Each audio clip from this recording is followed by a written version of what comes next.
अद्वैत वेदांत के अनुसार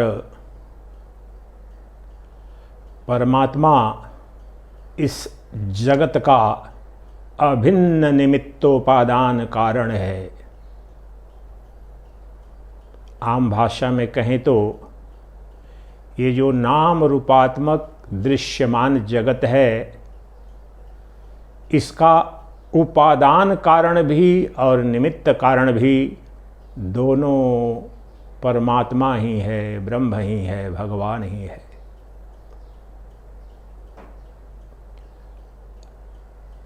आम भाषा में कहें तो भगवान ने ही इस जगत की रचना की है, भगवान ने ही इस जगत को बनाया है और स्वतः भगवान ही जगत बना है। वास्तव में जगत बना नहीं है, लेकिन जगत के रूप में जो दिख रहा है वह परमात्मा ही है। परमात्मा की ही माया, परमात्मा की ही छाया, परमात्मा का ही प्रतिबिंब है। परमात्मा से इतर भिन्न किसी अन्य वस्तु की कहीं कोई संभावना है नहीं।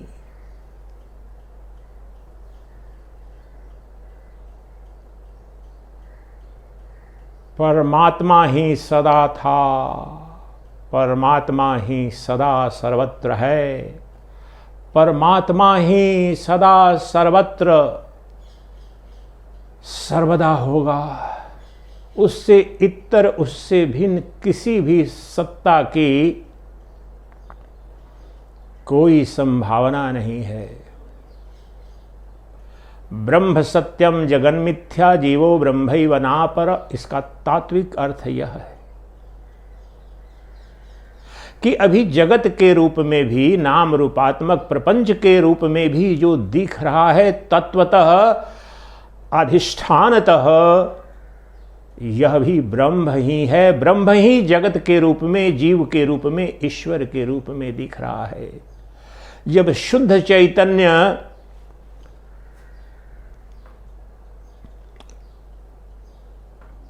माया उपहित चैतन्य को ईश्वर कहते हैं वेदांत में, अविद्या उपहित चैतन्य को जीव कहते हैं, और निरुपाधिक किसी भी उपाधि से उपहित निरुपाधिक जो चैतन्य है वो शुद्ध ब्रह्म है, सच्चिदानंद घन ब्रह्म है। वो सदा उसी रूप में रहता है। अज्ञान की अवस्था में दिखे किसी अन्य रूप में, ये अलग बात है। इसलिए जो कुछ भी आज तक दिखा है, जो कुछ भी आज तक अस्तित्व में था, और जो कुछ भी आज अस्तित्व में है, एग्जिस्टेंस, सत्ता मात्र, सत, और जो कुछ भी आने वाले अनंत काल तक सत्ता के रूप में होगा, वास्तव में वह ब्रह्म से इतर कुछ नहीं होगा। ये समस्त वैदिक वांग्मय का स्पष्ट उद्घोष है। ऐसा नहीं है कि ये किसी कालखंड में ये अजातवाद का सिद्धांत है। वास्तव में मांडुक्य कारिका का आप गहन अध्ययन करें, विशेष रूप से गौड़पादाचार्य का। कोई जगत वास्तव में है नहीं, किसी सृष्टि की कहीं कोई संभावना है ही नहीं। न कोई सृष्टि है, न कोई विलय है, न कोई जीव है, न कोई ईश है। एक शुद्ध चैतन्य सच्चित आनंद घन ब्रह्म ही था, वहीं है, वहीं रहेगा। उसी में भ्रम के कारण, अज्ञान के कारण कुछ कुछ इतर अन्यत्र, अर्थात नाम रूपात्मक जगत, जीव, ये सब प्रतीत से होते हैं स्वप्नवत। तत्वतः सदा ब्रह्म ही था, सदा ब्रह्म ही है, सदा ब्रह्म ही रहेगा। जिस प्रकार से सोना जो है, आपने 5 क्विंटल सोना ले लिया, उससे, उस सोने से आपने कुछ घोड़े बना दिए, कुछ हाथी बना दिए, कुछ गधे बना दिए, कुछ खरगोश बना दिए, कुछ शुकर कुकर बना दिए, कुछ देवी देवता बना दिए। अब शुकर कुकर में, देवी देवता में, गाय में और शुक्री में व्यवहारिक अर्थ में बड़ा आप देखिए कितना अंतर है। लेकिन सोना तो पहले भी शुक्री कुकरी या गाय या देवी देवता बनने के पूर्व भी सोना था, इस समय भी सोना है। जिस समय वो गाय शुक्र कुकर या देवी देवता बना है और उसकी आकृति मिटा करके कुछ दूसरा बना दोगे, गहना बना दोगे, हार बना दोगे, कंगन, तो भी सोना ही रहेगा। तुम व्यवहारिक रूप में कहोगे सोने का मैं तो गणेश जी खरीद के ले जा रहा हूँ, सोने की लक्ष्मी जी मैंने अपने घर में स्थापित की है, सोने के विष्णु भगवान हमने, तुम्हारे लिए उसमें विष्णु दिख रहे हैं, गणेश दिख रहे हैं।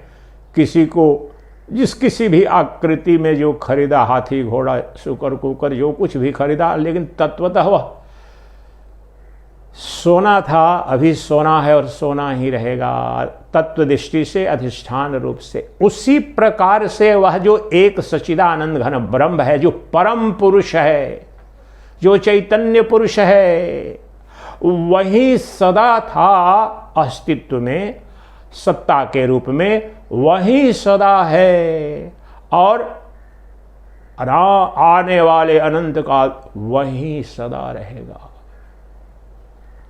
एक और उदाहरण से आप समझें, मिट्टी से बने जितने भी बर्तन हैं, तो मिट्टी पहले तो घट मठ दिया बनने, सुराही शकोरा जब नहीं बना था तो मिट्टी था, अब तो सुराही के रूप में दिख रहा है, शकोरा के रूप में, घट के रूप में, मठ के रूप में, दिया के रूप में।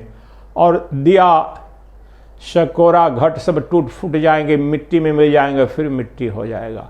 तो क्या आप कहोगे कि नहीं नहीं, पहले तो मिट्टी थी लेकिन अभी घड़े के रूप में जब दिख रहा है, प्रयोग में आ रहा है। ये दिया मैं दिवाली को जब जलाता हूँ उस समय वो मिट्टी नहीं रह जाता है, उस समय तो दिया है। ये मन की कल्पना मात्र है, वो दिया उसके पहले भी, वह जो दिया तुम कह रहे हो, दिया आकृति नाम, ये सब कल्पना मात्र है, एक आकृति दे दी है। तत्व में क्या अंतर आया है? तत्व तो दिया के रूप में बनने से पहले भी वह मिट्टी था, इस वक्त भी वह तत्वतः मिट्टी ही है, और पुनः टूट फूट विलीन हो जाएगा, वह मिट्टी में मिल जाएगा, मिट्टी ही हो जाएगा।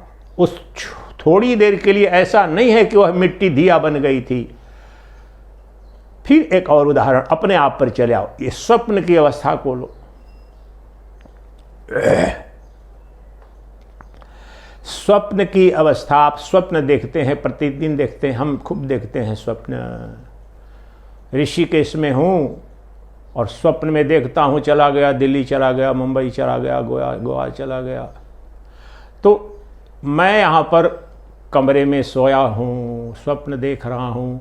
जब गोवा का कोई दृश्य देख रहा हूँ या दिल्ली का कोई दृश्य देख रहा हूँ, तो उस कालखंड में क्या मैं दिल्ली चला गया हूं और वहां पर किसी से झगड़ा कर रहा हूं या किसी से प्रेम कर रहा हूं? तो उस काल विशेष में क्या कोई दूसरा व्यक्ति आ गया है वहां पर, जिससे प्रेम कर रहा हूं या झगड़ा कर रहा हूं या शस्त्रार्थ कर रहा हूं? वहां पर जो मुझे भीड़ दिख रही है, वास्तव में थोड़ी देर के लिए स्वप्न काल में, आधे घंटे 10 मिनट 20 मिनट के लिए, क्या वहां पर कोई भीड़ आ गई है? क्या गोवा के सी बीच आ गए हैं कि कन्याकुमारी का जो महासागर का त्रिवेणी वहां पर है, त्रिवेणी जो कन्याकुमारी में है, तो वहां पर स्वप्न में अगर वह दृश्य दिख रहा है, विवेकानंद रॉक दिख रहा है, तो क्या मैं यहाँ से ऋषिकेश से हट करके उतने देर के लिए क्या कन्याकुमारी चला गया और वहाँ पर थोड़ी देर के लिए जुहू बीच या मरीना बीच या गोवा के किसी बीच या कन्याकुमारी के बीच पर चला गया हूँ? क्या असंभव। मैं तो जहाँ का तहाँ था, वहीं पर हूँ, ऋषिकेश के एक कमरे में हूँ।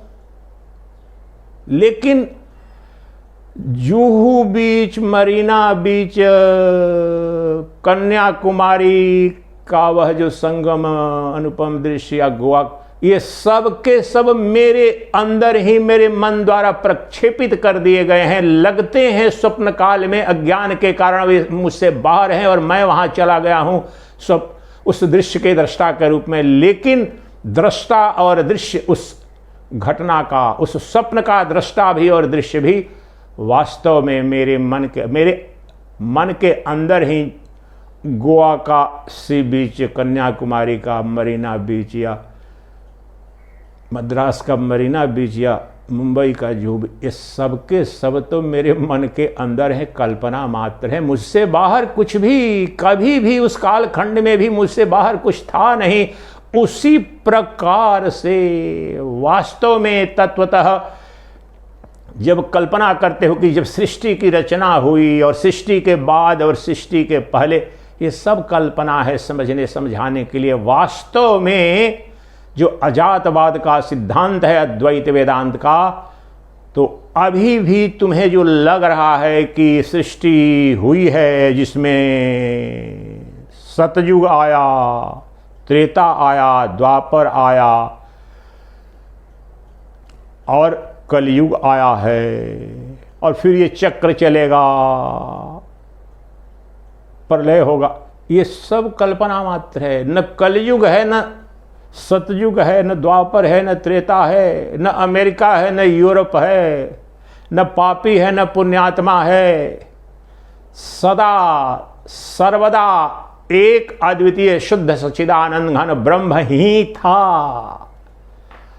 अभी भी सर्वत्र सर्वदा सब रूपों में वह सच्चिदानंद घन ब्रह्म ही है, और अनंत काल तक आगे कोई दूसरी वस्तु होगी नहीं।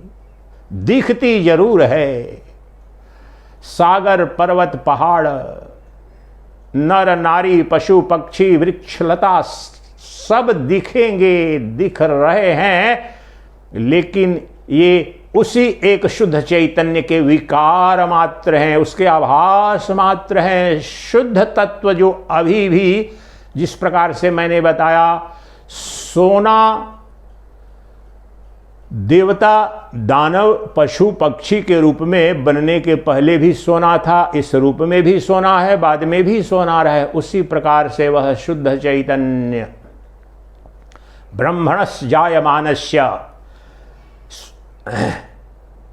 तो जिस प्रकार से सोने से उत्पन्न हुई जितनी वस्तुएं हैं, सोने से बने जितने जेवरात हैं, जो कुछ भी है वह तत्वतः सोना ही है। उसी प्रकार से ये अनंत ब्रह्मांड ब्रह्म से उत्पन्न हुआ है, ब्रह्म में स्थित है, ब्रह्म में विलीन हो जाएगा। इसलिए तत्वतः ये सदा ब्रह्म था, सदा ब्रह्म है, सर्वदा ब्रह्म है और सर्वदा ब्रह्म रहेगा। इसी तत्व को ब्रह्मसूत्र में कहते हैं जन्मादस्य यतः, जिससे, जिसमें जन्म अर्थात सृष्टि का सृजन, स्थिति और लय होते हैं, वह ब्रह्म है। अब ये तीनों ऐसा, जिससे सृजन हुआ और जिसमें स्थित है और जिसमें विलीन हो जाएगा, वही ब्रह्म है। ब्रह्मसूत्र। अब ये सभी उदाहरण मैंने दिया, मिट्टी से ही दिया निकला, सकोरा घड़ा निकला, मिट्टी में स्थित है, मिट्टी में विलीन हो जाता है। सोने से बने जितने आभूषण हैं, सोने के हाथी घोड़े देवी देवता जो कुछ बनाओ, सोने से उत्पन्न हुआ है। अभी हाथी घोड़ा देवी देवता हार कंगन के रूप में दिख रहा है, इस समय भी वो सोना के अलावा कोई अन्य वस्तु थोड़ी देर के लिए चांदी हो गया है क्या, लोहा हो गया है क्या, उसकी कीमत घट गई है? बिल्कुल नहीं, जरा भी रत्ती भर भी कोई अंतर नहीं आया। वह तत्व वैसा का वैसा है। और जब वह हार नहीं रहेगा, कंगन नहीं रहेगा, देवी देवता सोने का नहीं रहेगा, कुछ और बन जाएगा, तो सोना तो वो रहेगा। उसी प्रकार से अभी भी, यहां भी और अनादिकाल से जहां तक भूत की कल्पना कर सको और आने वाला अनंत भविष्य की कल्पना करो, और आज जिस रूपों में वर्तमान में, सभी नामों, सभी रूपों, सभी अस्तित्व के रूप में, समस्त भावों के रूप में वह परमात्मा ही अभिव्यक्त हो रहा है। तुम परमात्मा के सिवाय कभी तुमने किसी अन्य को न देखा है, न सुना है, न स्पर्श किया है। तुमने आज तक जिसको भी स्पर्श किया है वो परमात्मा है, जिस जिसको देखा है सब परमात्मा है। जिस जिस को सुना है वो सब परमात्मा है।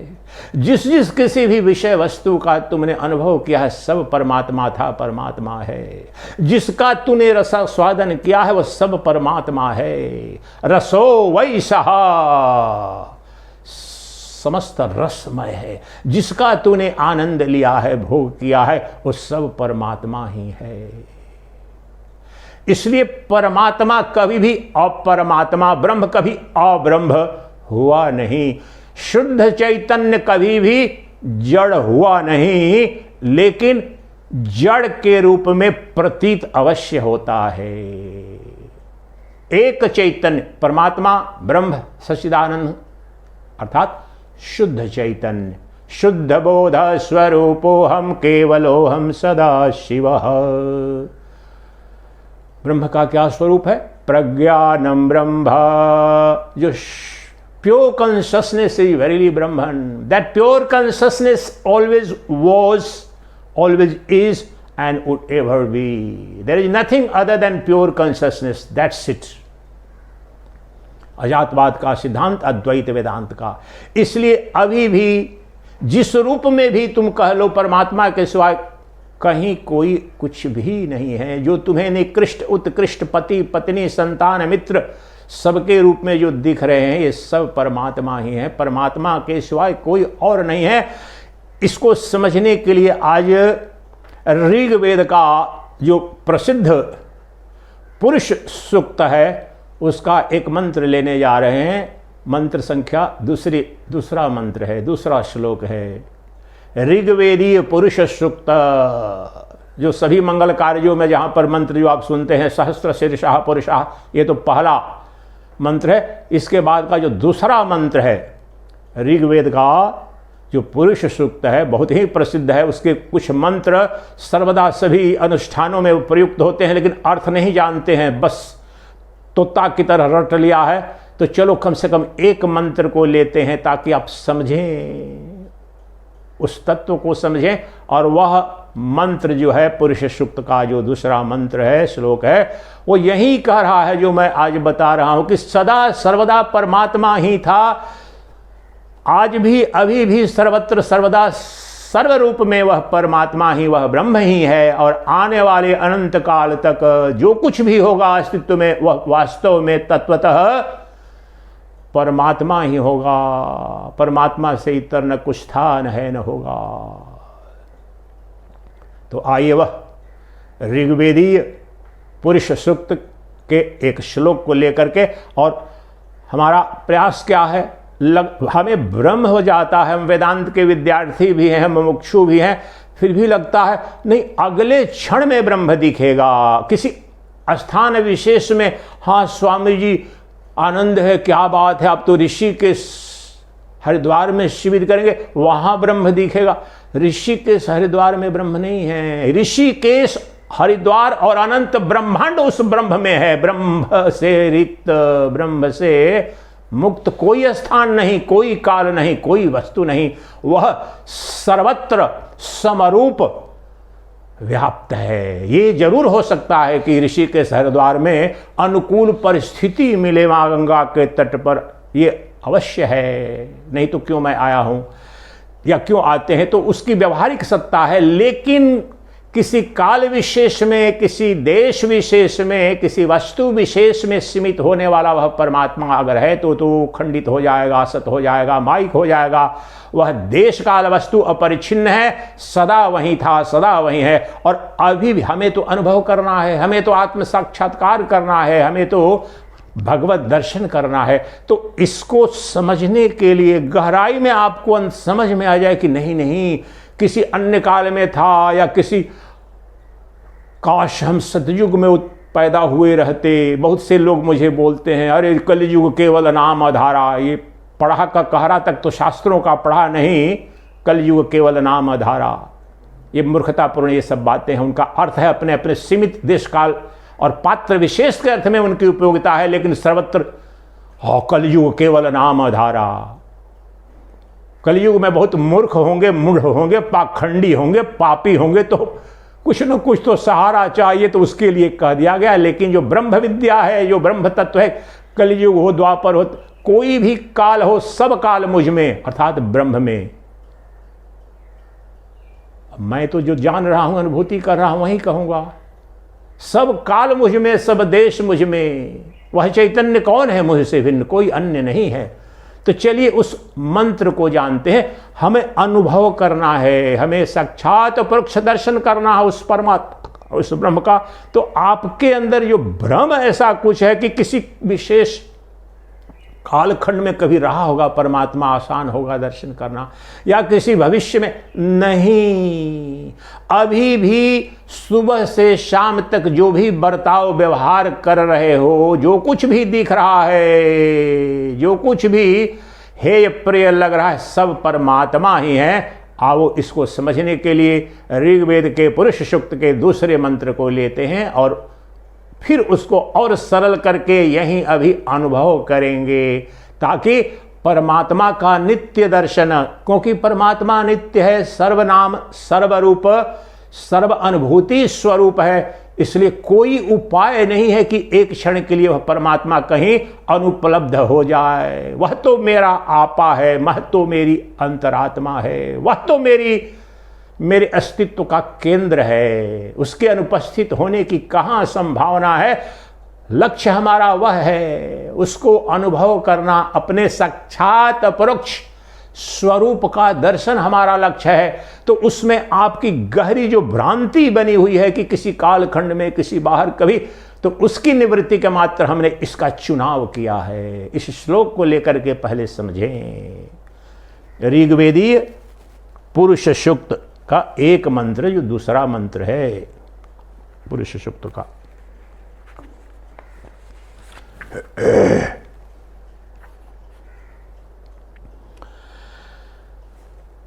पुरुष एव।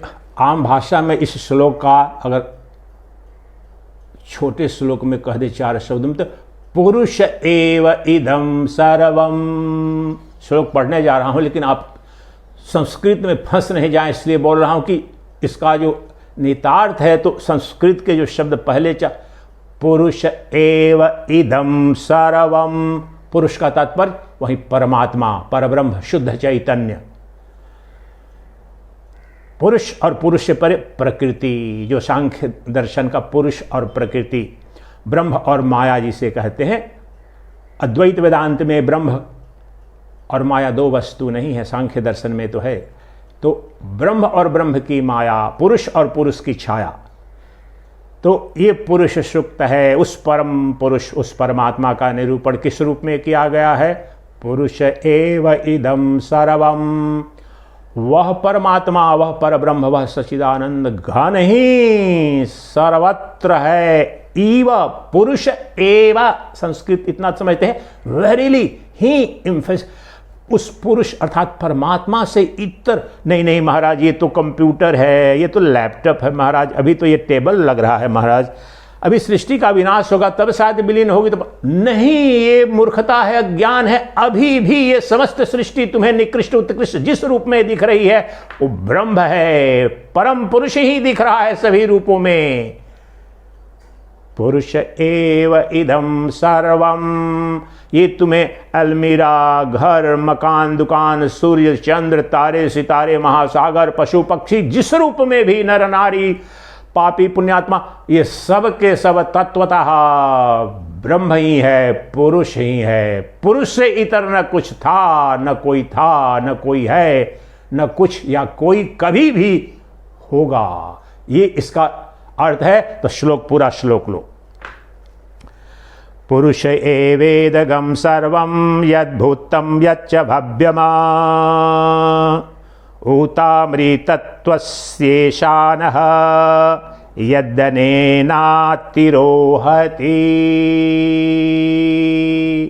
पुरुष सूक्त, अद्वैता पब्लिकेशन, रामकृष्ण मिशन।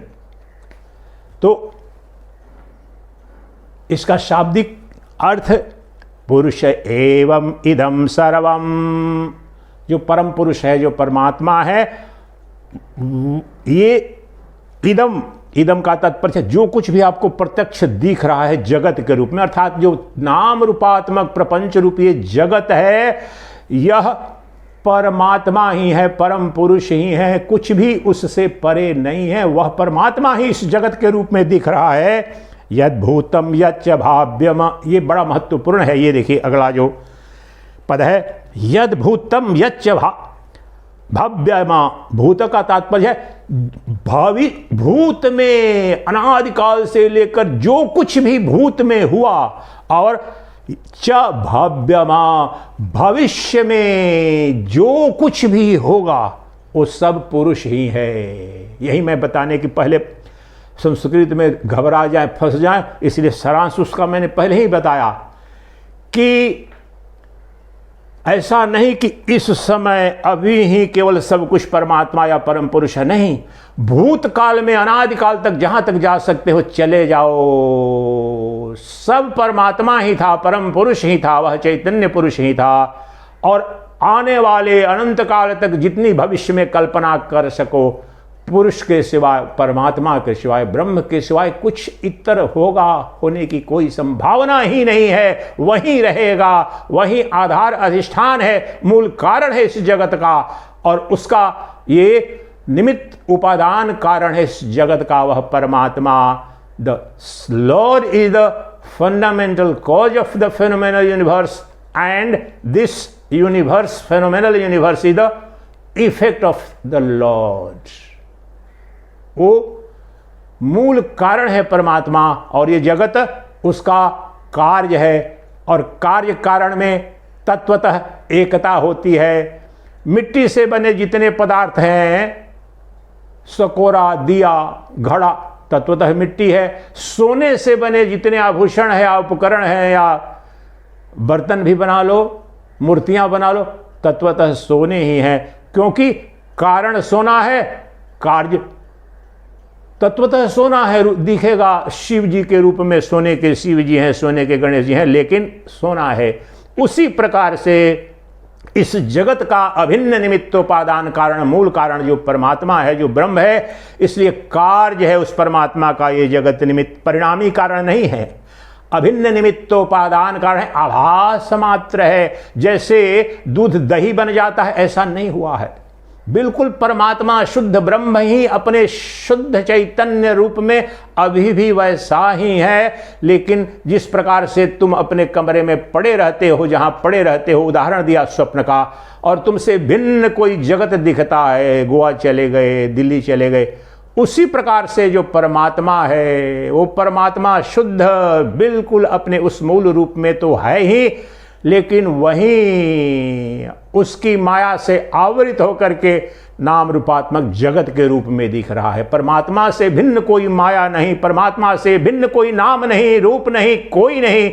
वह परमात्मा ही प्रत्येक नाम में, प्रत्येक रूप में, प्रत्येक दृश्य के रूप में वह एक अद्वितीय दृष्टा ही दिख रहा है। उता अमृतत्व त्वस्येषानः यद्दनेनातिरोहति, और वह जो परम पुरुष है, दैट परम पुरुष is the Lord of immortality, अमृतत्व का ईश्वर है।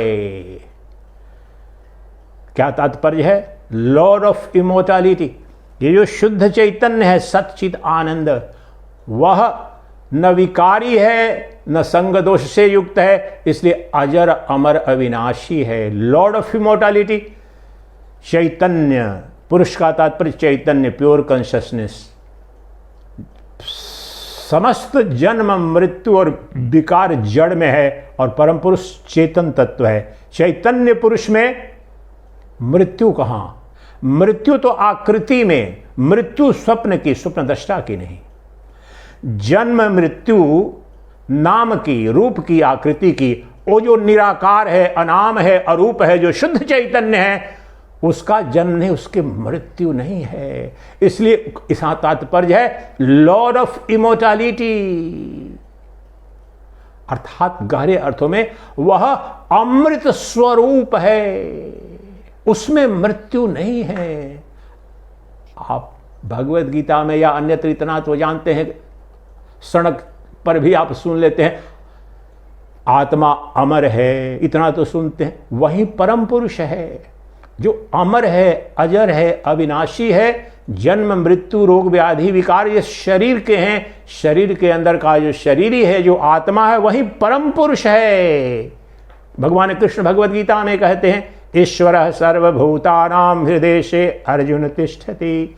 सभी प्राणियों, भूत प्राणियों के हृदय में वह जो ईश्वर है, परमेश्वर है, वह जो पुरुष है, सबके हृदय में उस चैतन्य सत्ता के रूप में, प्रत्यगात्मा के रूप में विद्यमान है। वह परम पुरुष अमृत स्वरूप है। उसका जन्म नहीं, उसकी मृत्यु नहीं। स्थूल शरीर जाएगा, सूक्ष्म शरीर इसका पुनर्जन्म होगा, आएगा जाएगा, आएगा जाएगा, लेकिन वह परम पुरुष आता जाता नहीं है। नित्य अजर अमर अविनाशी, एक अद्वितीय, एक भाव चैतन्य स्वरूप है। इसलिए वह अमृत का भगवान है, लॉर्ड ऑफ इमोर्टैलिटी, अमृतत्व का भगवान, अर्थात तो अमृत स्वरूप है। जो उससे, उसके संपर्क में या उसके सानिध्य में या उसके धर्म का सारूप्य जो भी ग्रहण करेगा, वह स्वतः अमरत्व को प्राप्त हो जाएगा। उसको वास्तव में, उसको जान लेने मात्र से अमरत्व की प्राप्ति हो जाती है। और जो चौथा पद है, यद्यनेनातिरोहति, ये बड़ा गहन शब्द है, ज़्यादा कुछ नहीं, लेकिन इसका तात्पर्य यहाँ देते हैं, that which grows profusely by food. लेकिन इसका गहन चिंतन तत्व यह है, उसी परम पुरुष का निरूपण करते हैं। यहाँ पर इसका बड़ा दार्शनिक अर्थ है, इसके परिप्रेक्ष्य में समझे कि जो अन्न के द्वारा वृद्धि को उपलब्ध हो जाता है, लेकिन इसका तात्विक दार्शनिक अर्थ यहाँ पर यह है। मैंने उस पुरुष सूक्त का भाष्य पढ़ने की कोशिश कर रहा था, जहाँ जहाँ से भी कुछ उपलब्ध हुआ। इसका तात्पर्य है फूड का, अन्न का, भोजन, ग्रास बनने का, कि वह जो परम पुरुष है, जो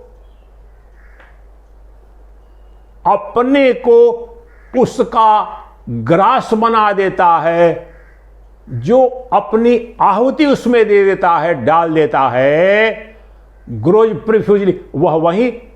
और वह परमात्मा, वह परम पुरुष कैसा है? अनंत है, अनादि है, सर्वत्र है, सर्वव्यापी है, सर्वाधिष्ठान है, तो वह भी वही हो जाता है। इसका तात्विक अर्थ यह है कि जो अपने आप को, जो अन्य उससे अलग, जो अभी अज्ञान की अवस्था में हम अपने को जीव मान रहे हैं, नर मान रहे हैं, नारी मान रहे हैं, सन्यासी मान रहे हैं, गारहस्थ, तो वह उस परम चेतन में, उस परम पुरुष में अपने इस नाम रूपात्मक अपने अस्तित्व की जो आहुति दे देता है, अर्थात उसका ग्रास बना देता है, तो वह स्वतः वहीं पर वहीं हो जाता है, अर्थात परम पुरुष ही हो जाता है।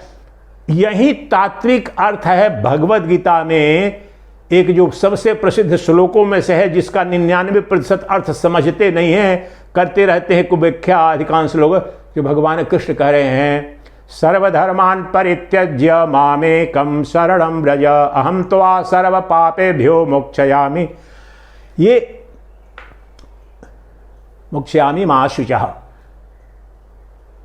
अब ये व्याख्या करना मेरा लक्ष्य नहीं है, लेकिन वहां पर जो उस ऋग्वेद के उस मंत्र की व्याख्या करने में इससे ज्यादा स्पष्ट इस श्लोक को इसलिए बता रहा हूं, भगवान वहां पर जो भगवान कृष्ण यहां पर समझ रहे हो कि कह रहे हैं, जैसे कि कोई आज की राजनीतिक पार्टियां होती है, कोई या माफिया होता है, बोलता है, या कुछ ग्लोबल जियो पॉलिटिक्स है, कोई देश बोलता है हमारी शरण में आ जाओ, अमेरिका बोलता है हमारे साथ आ जाओ, संधि कर लो, रूस बोलता है हमारे साथ आओ, चीन बोलता है हमारे साथ आ जाओ, भारत बोल रहा है पाकिस्तान से युद्ध हो रहा है हमारे, वो वहां पर भगवान कृष्ण किसी न राजनेता हैं, न कोई अस्तित्व उनका खतरे में है कि बोल रहे हैं चल मेरी शरणागति हो जा, मैं तेरी चिंता करूंगा। ये उसका अर्थ बिल्कुल नहीं है। वहां पर भगवान कृष्ण भी नहीं, वहां पर शुद्ध चैतन्य अर्थात वही जो परम पुरुष है वह कह रहा है इस जीव भाव को उपलब्ध हुए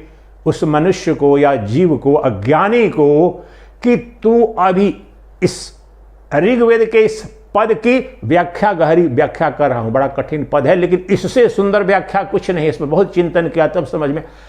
तो जो अपने को ग्रास बना दे, अर्थात त्वदीयम वस्तु गोविंद तुभ्यमेव समर्पयत, हे परमात्मा आपका ही ये था, लो मैंने आपको समर्पित कर दिया। तो ये नाम रूपात्मक जो मेरा शरीर, ये स्वामी सच्चिदानंद सरस्वती ये हैं, इनके शिष्य हैं, ये गुरु हैं, यहाँ पर रहते हैं। ये जो सत्ता तुम्हें लग रहा है कि अच्छा जीव भाव में तुम हो, तो इसकी तुम आहुति जो दे देता है उस परम पुरुष में, और वो आहुति कैसे होती है, जो कृष्ण कहा, वो आहुति किसी यज्ञ का कुंड नहीं, वो ज्ञानाग्नि में, वह कुंड मैं बता चुका हूं कि अपने पंचेंद्रियों के पंच विषयों को विलीन कर दो, पंचेंद्रियों को विलीन कर दो अंतःकरण में, मन में, और मन को विलीन कर दो अपनी अंतरात्मा प्रत्यगात्मा में, और अंतरात्मा प्रत्यगात्मा को विलीन कर दो परमात्मा में, तुम परमात्मा ही हो गए। मैंने बोला 1 मिनट में, लेकिन संपूर्ण अद्वैत वेदांत है, यही समझने में जुग जुग लग जाए, 10 साल 20 साल लगे, पूर्ण तत्व यही इस ऋग्वेद का गहन अर्थ जैसा कि मैं समझ पा रहा हूं। हजारों लोग हजारों व्याख्या करेंगे, लेकिन मैं अद्वैत वेदांत की दृष्टि से, और यही अर्थ मैं भगवत गीता के उस श्लोक का समझता हूं। शरणागति का, समर्पण का तात्पर्य यही है कि यह जो जीव भाव में तुम नाम रूपात्मक की जगत और तुम एक जीव बने हुए हो, हे अर्जुन अपने को समर्पित करो। मेरी शरणागति का तात्पर्य है उस शुद्ध चैतन्य, उस परम पुरुष जिससे तुम उत्पन्न हुए हो, जिसमें स्थित हो, जिसमें विलीन सब हो जाते हैं, तुम उसमें विलीन होकर के क्या होगा, एक बिंदु जल सिंधु में विलीन कर क्या होता है, उसका क्या होता है, दृष्टि अलग अलग। कोई बोलेगा सिंधु में विलीन होकर के बिंदु विलीन हो गई, नष्ट हो गई, लेकिन तत्व दृष्टि से देखो तो नष्ट हुई क्या, बिल्कुल नहीं। वह सिंधु में विलीन होकर बिंदु सिंधु ही हो गई, वही यहां पर है। तुम जब तक जीव भाव में हो, the sense of separate identity, ego, यही तो अहंकार है। अहंकार एक तकनीकी शब्द है अद्वैत वेदांत में। अहंकार अहंकार अहंकार जो अन्य शास्त्रों में, धर्म में भी जो कहते हैं अहंकारी मत बनो भगवान को, ये अर्थ नहीं है वेदांत में। अहंकार means, ego means the sense of separate identity. यही इसकी तिलांजलि दो। ये अज्ञान के कारण तुम्हें लग रहा है कि मैं दृष्टा हूं और मुझसे परे ये दृश्यमान जगत है। अब तो किसको भगवान वहां कह रहे हैं, सच्चिदानंद घन ब्रह्म कह रहे हैं, परमात्मा कह रहे हैं कि वह तुम जो अपने को अलग स्वतंत्र कोई भिन्न सत्ता मान रहे हो, देह के कारण, देह तादात्म्य के कारण, देहाध्यास के कारण, उस देहाध्यास का उच्छेदन करो और उस शुद्ध चैतन्य, मेरे शरणागति का तात्पर्य है गहरे अर्थों में तुम्हारे अंदर ही जो शुद्ध चैतन्य, तुम्हारे हृदय में मैं बैठा हूं। सर्वस्य चाहम हृदय सन्निविष्टम, 15वें श्लोक, 15वें अध्याय में, सबके हृदय में, तो तुम्हारे अंदर ही मैं बैठा हूं और सबका ग्रास कर लूंगा मैं। यही तात्पर्य है। जो कुछ भी आहुति दोगे, समस्त ब्रह्मांड मुझसे उत्पन्न हुआ है, मुझ में स्थित रहता है, सब निगल भी जाऊंगा। उस रूप में जो मेरी अंतरात्मा प्रत्यगात्मा है, मुझसे ही यह निश्चित हुआ है, समस्त नाम रूपात्म जगत मुझ में स्थित है और मैं ही निगल जाऊंगा तो उसके बाद क्या होगा, सब मैं रूप अर्थात चैतन्य हो जाएगा, परम पुरुष हो जाएगा। ये तात्पर्य है।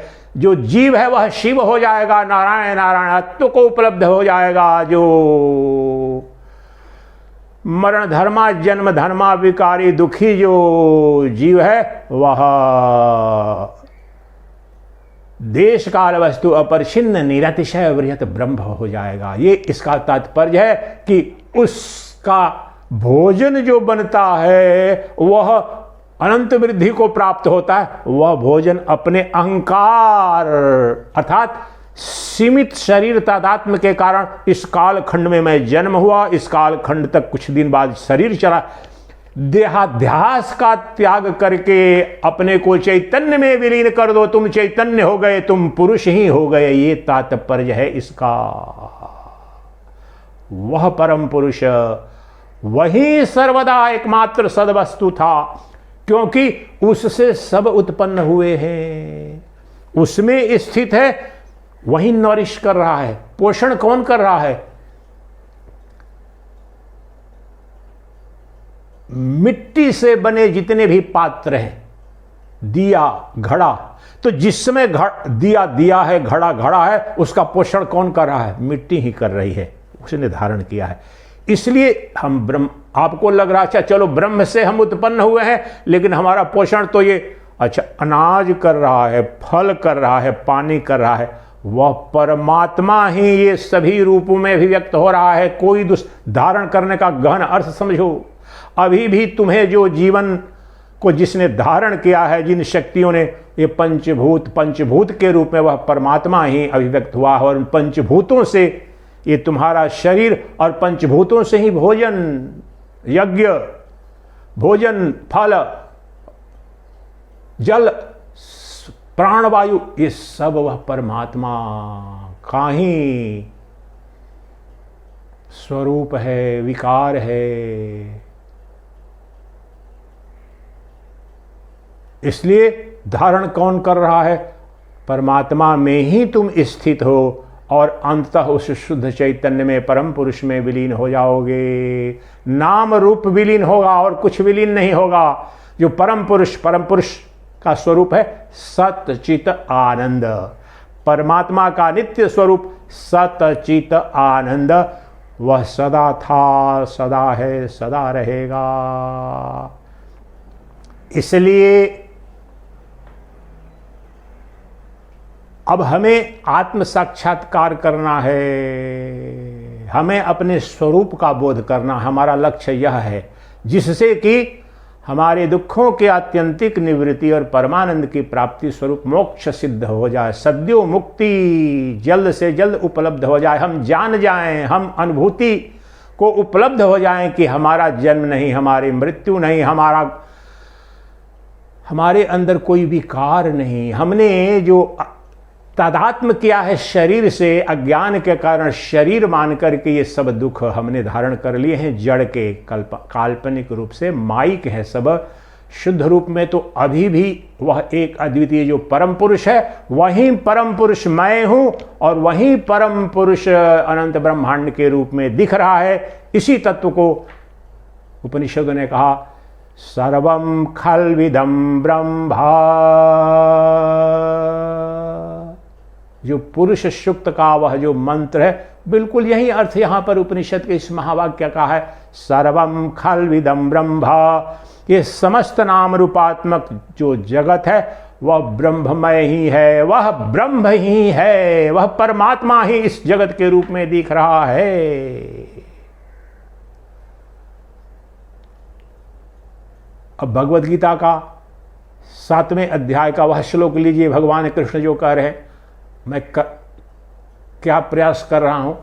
प्रयास ये कर रहा हूं कि सदा सर्वदा परमात्मा तुम्हारे अंदर, तुम्हारे बाहर, तुम्हारे भूत में, तुम्हारे भविष्य में, कहीं भी उससे कुछ अन्य न था न है। जो दिख रही है तुम्हारी अपनी पत्नी, जो बहन, माता, पिता, मित्र, शत्रु, ये सब जो दिख रहे हैं वास्तव में कुछ अन्य नहीं है, वह परम पुरुष ही है, वह परमात्मा ही है। जिसे भगवान कृष्ण कहते हैं 7वें अध्याय में, बहुनाम जन्म नामन्ते ज्ञानवान माम प्रपद्यते वासुदेवः सर्वम इति स महात्मा सुदुर्लभः। ज्ञान विज्ञान योग में, वहां विज्ञान का अर्थ है अनुभूति करना उस परमात्मा का। यही भगवान कृष्ण कह रहे हैं, बहुत जन्मों के पुण्य के पश्चात, सत्कर्म के पश्चात, जब मनुष्य, और बहुत जन्मों का तात्पर्य, ये जो मनुष्य जन्म है ये बहुत जन्मों के बाद ही मिलता है। यह जन्म है वह बहुत जन्म के बाद का तात्पर्य यही है। ये मानव योनि तुम्हें जो मिली है, जिसमें विवेक शक्ति है, फिर तुम ये भ्रम मत पालने लगा कि अच्छा भगवान कृष्ण ही कह रहे हैं कि बहुत जन्म, बहुत जन्म, बहुत जन्म। चलो हमसे कहते हैं, अभी कई एक माता बोल रही थी, दिल्ली में था तो बहुत दिन से जानती है मुझे, मेरे गुरुदेव को भी, अब महाराज जी चलिए, अब हमारा तो शरीर बूढ़ा, कोई बात नहीं है, चलो इस समय नहीं होता, अगले जीवन में हो जाएगा। ये ठीक है, वो तो ठीक है, अनंत काल की यात्रा है, लेकिन इसका अर्थ यह नहीं है। वह बहुत जन्मों के पश्चात, बहुत जन्मों के पुण्य कर्मों के पश्चात मनुष्य जान पाता है वासुदेवः सर्वम इति। वह जन्म यह है, तुम मनुष्य हुए हो, मनुष्य में निर्क्षीर विवेक है, धर्म अधर्म विवेक है, नित्यानित्य विवेक है, सत्य असत्य विवेक है। वह यही जीवन है, तुम चुके जा रहे हो। अभी भी दुकानदारी, अभी भी संसार, अभी भी ये थोड़ा कर लूं, वो कर लूं, ठग रहे हो अपने आप को। मनुष्य का जीवन पा लिया है तुमने, शरीर को धारण करने के लिए व्यवहारिक रूप में जो करना है करते रहो, उसमें ऐसा, लेकिन तुम ठग रहे हो अपने आप को। अच्छा ठीक है, घर में रह करके, अरे घर में रह करके भी हो सकता है, लेकिन घर में रह करके तुम्हारा वहीं भोग विलास वासना ईर्ष्या द्वेष का जीवन केंद्र में, और परमात्मा तुम्हारा कमीशन एजेंट है, तब तो तुमने अपने जीवन को नष्ट कर लिया। परमात्मा तुम्हारा साधन बन गया है। अगर परमात्मा तुम्हें तुम्हारे भोगों को, इच्छित भोगों को प्रदान करने वाला हथकंडा है, तो तुमने नष्ट कर लिया अपने जीवन को। परमात्मा जिस दिन, और परमात्मा प्राप्ति साध्य बन जाएगा। धन उसके लिए आवश्यक जीवन यापन के लिए है, लेकिन धन तो तुम्हारा साध्य बन गया है। तुम गहराई में देखो अपने जीवन का कितना प्रतिशत समय तुम धन कमाने से इतर देते हो। तुमने 99% से ज्यादा अपना समय धन अर्जन करने में, इंद्रिय भोग में, काम विद्या में, जिसकी आवश्यकता है वेद कहते हैं, लेकिन क्षण भर में कहते हो एक प्रवचन सुना नहीं। हाँ महाराज जी, बहुत अच्छा लगता है आपको सुन करके, लेकिन दर्शन कैसे होगा? नहीं महाराज, शिविर में आने का तो समय नहीं है। ये बता दो महाराज, मुझे फोन पर करा दो दर्शन, ऐसे फोन लोग करते हैं।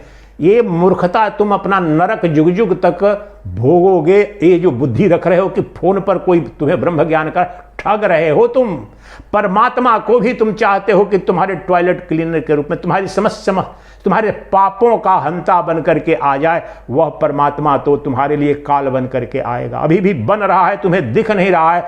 इसलिए धन की आवश्यकता है, कर्म की आवश्यकता है, सब करो, लेकिन साधन के रूप में ध्यान रखो कि वह परमात्मा जिस दिन तुम्हारा लक्ष्य है, केंद्र वहां पर हो। साधन के रूप में धन उपार्जन करना पड़ेगा, श्रम करना पड़ेगा, भोजन पकाना पड़ेगा, संतान उत्पन्न करना पड़ेगा। लेकिन तुम देखो अपने जीवन की 99% ऊर्जा इसी काम विद्या, भोग विद्या, इंद्रिय भोग के लिए है। धन, मकान, और भगवान ही साधन बना लिया है तूने। उल्टी हो गई है, तुम कर रहे हो उल्टा।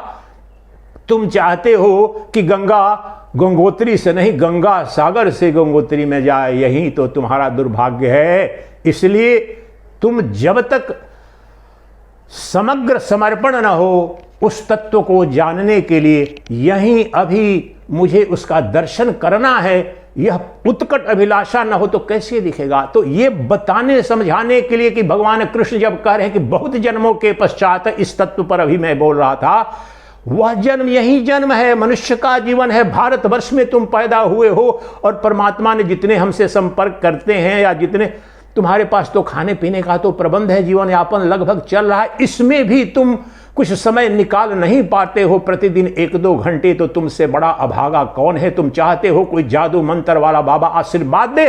तुम्हारे जादू मंत्र के पाखंड वाले तो धर्माचार्य भी खड़े हो गए हैं, गारंटी देते हैं, मेरा शिष्य बन जा, सारा धन मुझे देता रह, मेरी सेवा करता रह, मैं तेरी मृत्यु होगी तो माला फेरूंगा। मैंने अनंत महात्माओं के बारे में ऐसा सुना है, उनके शिष्यों ने स्वतः बताया, किसी अन्य ने, दूसरे के मुख से बात मैं मानता नहीं हूं। तो यह पाखंड घटेगा, ऐसे गुरु मिल जाएंगे, कोई तुम्हारा कल्याण कर नहीं सकता है। तुम जब तक अपने प्रमाणिक रूप से मुमुक्षा और गहरे अर्थों में उस तत्व को, वासुदेव सर्वमिति स महात्मा सुदुर्लभ, ये तत्व ज्ञान है, ये ब्रह्म ज्ञान है कि सर्वत्र सब रूप में वासुदेव ही है। यह ज्ञान कुछ कुछ लोगों को ही दुर्लभ रूप से हो पाता है। इसकी व्याख्या इस तत्व की करते हैं तो अखंडानंद जी ने बड़ी एक सुंदर पंक्ति कही, वो आपको सुना देता हूं।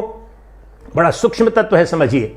जब भगवान कहते हैं वासुदेव सर्वम इति स महात्मा, सर्वत्र वासुदेव का तात्पर्य है वही परम पुरुष, जो ऋग्वेद में पुरुष सूक्त कह रहा है, अर्थात निर्गुण निराकार ब्रह्म।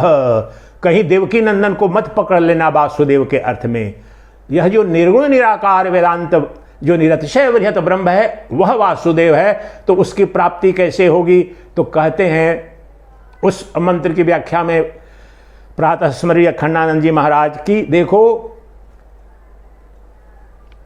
सर्वत्र सब रूप में वासुदेव ही है, भगवान है। यह दर्शन तो दुर्लभ है कि बिरले लोगों को होता है, कुछ कुछ को, लेकिन परमात्मा का दर्शन दुर्लभ नहीं है, सर्वसुलभ है। ध्यान से सुनना, ये कितना गहन तत्व है, कितना सरल है।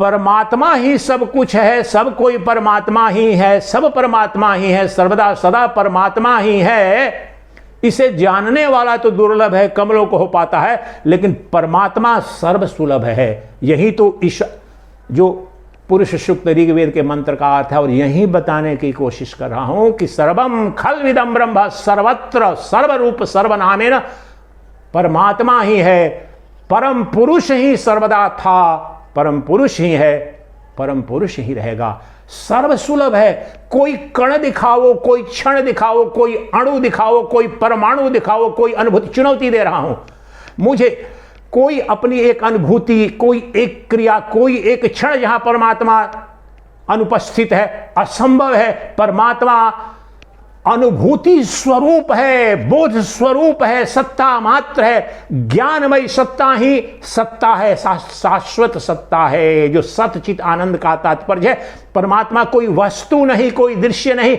वह ज्ञानमयी चिन्मयी आत्ममयी सत्ता है, बोधमयी सत्ता है, प्रज्ञानमयी सत्ता है, और वही शाश्वत सनातन सत्य है। वह जड़ वस्तु नहीं है, वह चेतन है, और वह चेतन तुम्हारा अपना आपा है, तुम्हारी अपनी आत्मा है, तुम्हारे अपने नित्य अहम अहम के रूप में, मैं के रूप में प्रतीत होने वाला जो शुद्ध चैतन्य है, वही परम पुरुष है। लेकिन तुम्हारी समस्या क्या है?